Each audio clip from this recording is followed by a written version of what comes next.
ഇതിപ്പോ നമ്മള് മീൻതല, ആട്ടിൻതല, പശുന്തല, പോത്തലൊക്കെ തിന്നുമ്പോ പിന്നെ എന്ത് കോഴിയുടെ തല തിന്ന? ചത്ത ഒവ്വാലിലെ ചെറുവ് മുങ്ങി മരിച്ച മനുഷ്യന്റെ കാലിലെ നഖവും കൂടെ വെട്ടിനകത്തിട്ട് മിക്സ് ചെയ്തെങ്കിൽ പെർഫെക്റ്റ് ആയനെ. ഇമാജിൻ അറേഞ്ച് മാരേജ് പെണ്ണുമ്പുള്ള പിറ്റേ ദിവസം രാവിലെ ഇതുപോലെയൊക്കെ ഭക്ഷണം ഉണ്ടായിക്കൊണ്ട് തരണ.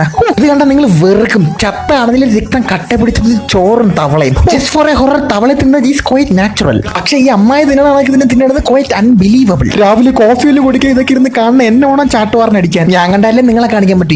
പെണ്ണുമ്പുള്ളക്ക് എന്ത് കഞ്ചാവ് പിടിച്ച് ചൂർപ്പണകേര ലുക്ക്. ദുനിയാവിൽ ഇങ്ങനെയുള്ളവരൊക്കെ അൺഡു ചെയ്ത് കളയാനുള്ള ഒരു ഓപ്ഷൻ ഉണ്ടായിരുന്നെങ്കിൽ തവളേനൊക്കെ മാനയോട്ട് തിന്ന അന്തമുള്ള ടേസ്റ്റ് ആണ്. ഇതൊക്കെ ഇങ്ങനെ ഉണ്ടാക്കി നമ്മളെ വെറുപ്പിക്കണ ഇവരെ EMI ആയിട്ട് ഒരു ഗ്രനേഡ് വാങ്ങി ഒരു വായിക്കാത്തിട്ട് പൊട്ടിച്ചാല സ്വർഗത്തിൽ ചെല്ലുമ്പോ ഇതുപോലത്തെ ഹൂറുകളെല്ലാം കിട്ടണം. അയ്യോ ചേച്ചി ഡേറ്റിംഗ് ആപ്പിലേക്ക് കൊണ്ടിട്ടാ വീട്ടിലെ കുടുംബ വിളക്കെന്നാണ് ബയോയിലൊക്കെ എഴുതിയേക്കണം. നിങ്ങൾക്ക് ആർക്കെങ്കിലും വേണമെങ്കിൽ റിക്വസ്റ്റ് അയച്ചു നോക്കട്ടെ. എനിക്കുണ്ട കൊന്ന പാവം എന്തായാലും തിന്നാ തീരുമെന്നാണ് ഞാൻ കേട്ടിട്ടുള്ളത്. പക്ഷെ ഇതൊക്കെ കണ്ട പാവം ബാത്റൂമിൽ പോയി മുക്കിയാലെങ്കിലും തീരുമോ? ഈ തവള ഇങ്ങനെ തിന്നുമ്പോഴേ അതിന്റെ വയറ്റിനകത്തൊക്കെ പൂപ്പ് കാണൂലേ?